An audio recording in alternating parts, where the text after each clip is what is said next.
দেখতে পাও নাই, তোমার নেতাকে দেখেছো, তোমার বাবাকে দেখো নাই, ওই দুইটা চোখ দিয়ে তুমি খারাপ জিনিস দেখেছো। আমি মাওলা দিয়েছিলাম ওই চোখ দুটো, ও শুকরিয়া তুমি আদায় করতে পারো না। চোখ দুটো দিয়েছিল আল্লাহ, আমি তোমার চোখ দুটো দিয়েছি, আমি তোমার জবানটা দিয়েছি, আমি তোমার ব্রেনটা দিয়েছিলাম। আমি যার ব্রেনটা বিকল করে দিয়েছি, ওই ব্রেন দিয়ে কোনো কথা বলতে পারে না, রাস্তায় ঘুরে বেড়ায়, পাগলামি করে বেড়ায়, রোগ অবস্থা বেড়ায়। তার কারণ হলো আমি ওই ব্রেনটা বিকল করে দিয়েছি। তোমার ব্রেনটা দিয়েছি, ওই ব্রেন দিয়ে তুমি ভালো কাজ করবে, ওই চোখ দিয়ে তুমি কোরআন তেলাওয়াত করবে, ওই জবান দিয়ে তুমি ভালো কাজ করবে, ভালো কথা বলবে।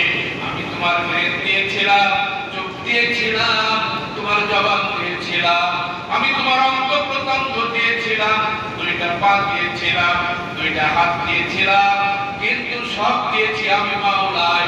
আমি মাওলার শুকরিয়া আদায় না করে ওই পা দিয়ে হেঁটে তুমি একজন মাজলুম মানুষের ঘাড়ে লাথি মেরেছো, ওই হাত দিয়ে পা দিয়ে হেঁটে গিয়েছো, হাত দিয়ে লাথি মেরেছো, চোখ দিয়ে দেখেছো, জবান দিয়ে গালি দিয়েছো, আর দিল দিয়ে ওইটা মস্তিষ্ক দিয়েছে, এই জায়গায় চলে গেছো। কিন্তু আমি মাওলাই তোমার দান করেছিলাম সমস্ত দেহটা, সমস্ত অঙ্গ প্রত্যঙ্গটা, কিন্তু তোমার কোনো নেতাও দান করে নাই, তোমার মাও দান করে নাই, তোমার বন্ধু দান করে নাই, আমি মাওলাই দান করেছি। তুমি ওর প্রতি জুলুম করেছো, তুমি নিয়ামতের শুকরিয়া আদায় করতে পারো নাই। আমি মাওলাই তোমার ধরে কিছু ধরবে কিনা ভাই? গায়ে জ্বর আছে, অনেক শক্তি আল্লাহ দিয়েছে, আমার শক্তি দিয়ে একজন মাজলুম মানুষকে আমি হত্যা করে ফেলেছি, একজন মাজলুম মানুষকে আমি বেশি কথা বলে তাকে মেরেছি।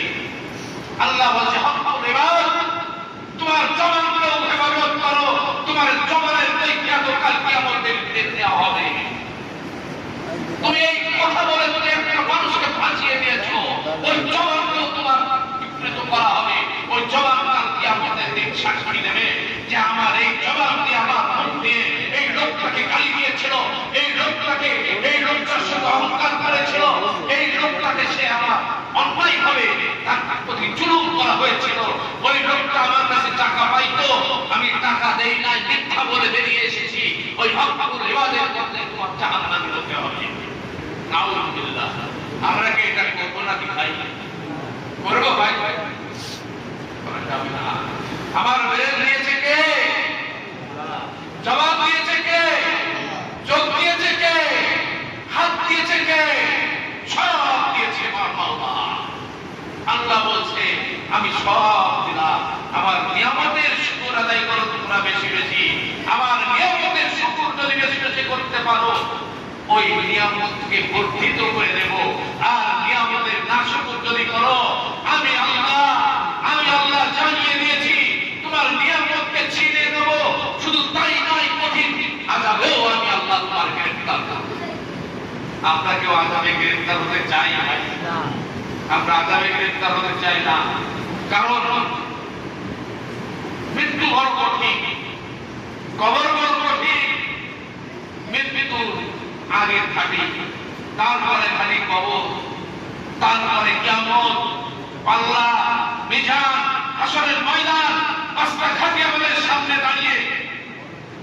আল্লাহ সুবহানাহু ওয়া তাআলা বলছে, আবার সামনে এসো, সামনে এসো। আল্লাহ সুবহানাহু ওয়া তাআলা বলছে, পাঁচটা খাটি তোমাদের সামনে রেখেছি। মৃত্যু প্রথম খাটি, একটু সহজ, কবর সবচেয়ে কঠিন, আরো কঠিন হবে কিয়ামতের দিন। 50,000 বছর দাঁড়িয়ে থাকা লাগবে। লাগবে কিনা ভাই? লাগবে। বিশ্বাস হয়? মৃত্যু কি বিশ্বাস হয়? আমাদের মরণ লাগবে, এটা কি আমাদের বিশ্বাস হয়? যদি মৃত্যু বিশ্বাস হয়, তাহলে কবরের আযাব সত্য। আর আযাব যদি সত্য হয়, কাল কিয়ামতের দিন বিচারের পাল্লায় আমাদের দাঁড়াতে হবে। 50,000 বছর দাঁড়িয়ে থাকা লাগবে। আম্মা জান আয়েশা রাদিয়াল্লাহু তাআলা বলছে, আমি যেদিন মাসুদ নবী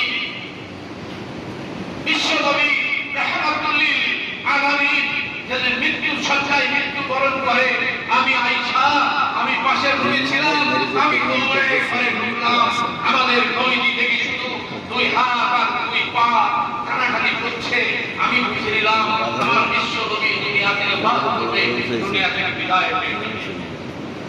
আমার জান আয়েশা রাদিয়াল্লাহু আনহা বলছে, আমি দেখলাম নবীজি হাত পা টানাটানি করছে, পানি রয়েছে সাইডে, পানির পাত্রের ভিতরে হাত পা খায় আর বলে সাকরাতুল মাউত, সাকরাতুল মাউত, অর্থাৎ মৃত্যু বড় কষ্টদায়ক, মৃত্যু অনেক কষ্টদায়ক। আমি তাকিয়ে দেখলাম, আমি মনে মনে ভাবলাম বিশ্ব নবী, মাসুম নবী, বেকুনা নবী মৃত্যুর সময় যদি এত কষ্ট হয়, আমাদের মতো সাধারণ মানুষের মৃত্যু কত কঠিন, এটা আমাকেও অনুমান করা যায়। আমি আয়েশা সাথে সাথে নবীজির গায়ের পর একটা চাদর দেওয়া ছিল, আমি চাদরটা আমি উঠিয়ে দিলাম। আমি আয়েশা আল্লাহর কসম করে বলি যে আমি বিশ্ব নবীর এমন কোন লোমের টুকরা ছিল না যে যেখান থেকে মৃত্যু কষ্ট যন্ত্রণায় তার লোমের টুকরা দিয়ে ঘাম ঝরতে ছিল না। কি আছেন কোথায় আছেন কোথায়? যদি মৃত্যু এত কঠিন হয়, মৃত্যু কিন্তু সহজ জিনিস না, মৃত্যুর চেয়ে কঠিন কবর। কারণ কবর এমন একটা উপমা দেওয়া হয়েছে কবর সম্পর্কে, যে সাগরের ভিতরে একটা মানুষ তলিয়ে যাচ্ছে, কোনো কিনারা নাই, কোথাও কোনো কিনারা পাচ্ছে না, সে তো উঠছে উঠছে উঠছে উঠছে, সে বাঁচার চেষ্টা করবে কিন্তু বাঁচার কোনো পথ পাবে না, সে বাঁচতেও পারবে না। মৃত্যুর হয়ে যাওয়ার পরে কবরের ভিতর মানুষ যদি আগামী গ্রেফতার হয়ে যায়, তাহলে সে কষ্টের সীমা থাকবে না, সীমাহীন কষ্ট আমাদেরকে ভোগ করা লাগবে। এই জন্য আমাদেরকে এই দুনিয়া থেকে তৈরি হয়ে যাওয়া লাগবে কিনা, মৃত্যু ভয় আমাদের থাকতে হবে কিনা। আর যদি মৃত্যু ভয় আমার থাকে, আমি কি কারোর টাকা ফাঁকি দিতে পারবো? আমি কি পরের জমি লিখে দিতে পারবো? পরের হক ফাঁকি দিতে পারবো? পরের ঘাড়ে লাঠি মারতে পারবো? পারবো না। মৃত্যু ভয় আমাদের প্রতিটা মুহূর্তেই থাকতে হবে। আল্লাহ বলছে, আমি সুবহানাল্লাহ ওয়াল্লাযী খালাকালাম ওয়া ফিল আরদি জামিআ, তোমাদের যা কিছু দেখছি তোমরা দেখছো, আমি সব তোমাদের কল্যাণের জন্য দিয়েছি। আসমান দিয়েছি, জমি দিয়েছি, নদী দিয়েছি, সাগর দিয়েছি, যা কিছু দিয়েছি, তরুলতা গাছ পশু সব তোমাদের আনুগত্য করবে, সব তোমার নিয়ামত তোমাদেরকে পাঠিয়েছি, সব তোমরা ব্যবহার করবে, সকল নিয়ামত তোমাদেরকে দিয়েছি, সকলেই তোমাদের অধীনস্থ হয়ে থাকবে। সুবহানাল্লাহ বলেন, অধীনস্থ কেমন? আপনি দেখেন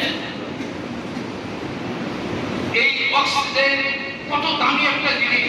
যদি একটা মানুষ অসুস্থ হয়, একদিন যদি ডাক্তারখানায় অক্সিজেন লাগে, লক্ষ লক্ষ টাকা, হাজার হাজার টাকা খরচ হয়ে যায়। আল্লাহ বলছে, তোমাদের এমন ভাবে অক্সিজেনটা আমি দিয়েছি, আমি কোনো নেতার হাতে দেইনি, আমি কোনো মানুষের হাতে দেইনি, আমি কোনো ফেরেশতার হাতে দেইনি, আমি আল্লাহ সেটা পরিবহন করেছি। এমন ভাবে অক্সিজেন তোমাদের মাঝে পরিবেশন করছি, তোমরা পাও না, বেশি পাও না, প্রত্যেকের নাকের ভেতর দিয়ে তোমরা, গালের ভেতর দিয়ে তোমরা অক্সিজেন দিচ্ছ, অথচ এই অক্সিজেনের দাম করে তোমার দেওয়া লাগে। লেগেছে নাকি আমার আল্লাহর অক্সিজেন দাম দিয়েছে?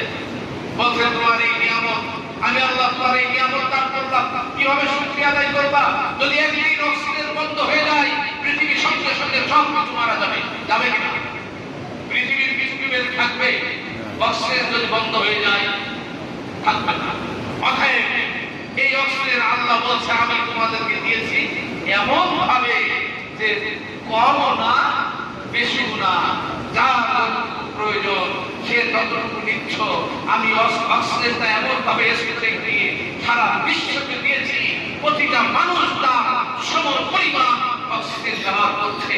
এক টাকা দেওয়া লাগবে না, কারেন্ট চলছে, ফ্যান চলছে, লাইট চলছে, প্রতি মাসে বিল উঠবে, বিল দেওয়া লাগবে। আমি আল্লাহ তোমাদের নিয়ামত স্বরূপ তোমাদেরকে দান করেছি, এর বিল দেওয়া লাগবে না। আমি একটা গাছ লাগিয়েছ, তুমি একটা গাছ, একটা আঁটি, পচা আঁটি তাই তুমি দিয়েছো, আমি তাতে গাছ গজিয়ে দিয়েছি, সেই গাছটা বড় করে দিয়েছি, সেই গাছটার ভিতরে অনেক ফল আমি তোমাদেরকে সাজিয়ে দিয়েছি, সেই ফল খেয়ে তোমরা শাস্ত্রের অধিকারী করছো। এই ফল দানকার কিন্তু আমি আল্লাহ, ওই গাছটাকে দান করেছি আমি আল্লাহ। তুমি শুধুমাত্র কর্ম করেছো, একটা ধানের বীজ করে দিয়েছো অথবা একটা আটি শুনে দিয়েছো, আমি তার থেকে সেই পচিয়ে গলিয়ে তার ভেতর থেকে আমি গাছ বানিয়ে তোমাদেরকে দেখিয়ে দিয়েছি। আমি তোমাদের যেমন সুস্থ করে দুনিয়াতে রেখেছি, তুমি যখন এসেছিলে এক কান্দার নাপাক পানির ভিতর থেকে তোমার জন্ম হয়েছিল, তুমি যাবা যখন আমি যখন তোমার দেব আবার পচিয়ে গলিয়ে, ঠিক একটা ধানের বীজ যেমন পচা গলার পরে তার বীজ আমি তার গাছটা আমি তুলে দিই, একটা আটির থেকে যেমন তার একটা পচিয়ে গলিয়ে গাছ তুলে দিই, তোমাদের পচিয়ে গলিয়ে কবরের ভেতর থেকে আবার পুনরুত্থান করবো, কিয়ামতের দিন তোমাদের সকলকে আমি লাল করিয়ে দেব। বলি সুবহানাল্লাহ। তাহলে আল্লাহর কারিশমা কত, সে আল্লাহকে ভুলে যায়। আচ্ছা সময় কত? আর 17 সময় কত? 17 কুড়িতে 7 পাতে একটা 15 17 সময় হয় না। সাহাবীদের জীবন থেকে নেওয়া যায়, তাদের জীবন কত সুন্দর ছিল, কত আমরা এখন প্রতিযোগিতা করি কে কত গুনাহ করতে পারবে, কার কত গুনার পাহাড়, কে কত শক্তিশালী লাগে আল্লাহ হতে পারবে, কে কত চুরি করে ঘট দিতে পারবে, কার অধিকার আমি ভাঙি দেবো, এটাই আমাদের মূল মাকসাদ, কার হক আমি ভাঙি দিয়ে খাবো, এটাই আমার মূল মাকসাদ। কিন্তু দেখেন আসলে ফাঁকি দেওয়ার কোনো সুযোগ নেই। আল্লাহর ভিডিও চিত্রে সব ধরা হয়ে যাবে, কাল কিয়ামতের দিন সব কিছুর বিচার হয়ে যাবে। এই জন্য সাহাবীরা তাদের জীবন থেকে দিয়েছে। দেখেন প্রতিযোগিতা করতো, তারা প্রতিযোগিতা করতো কে কত সওয়াব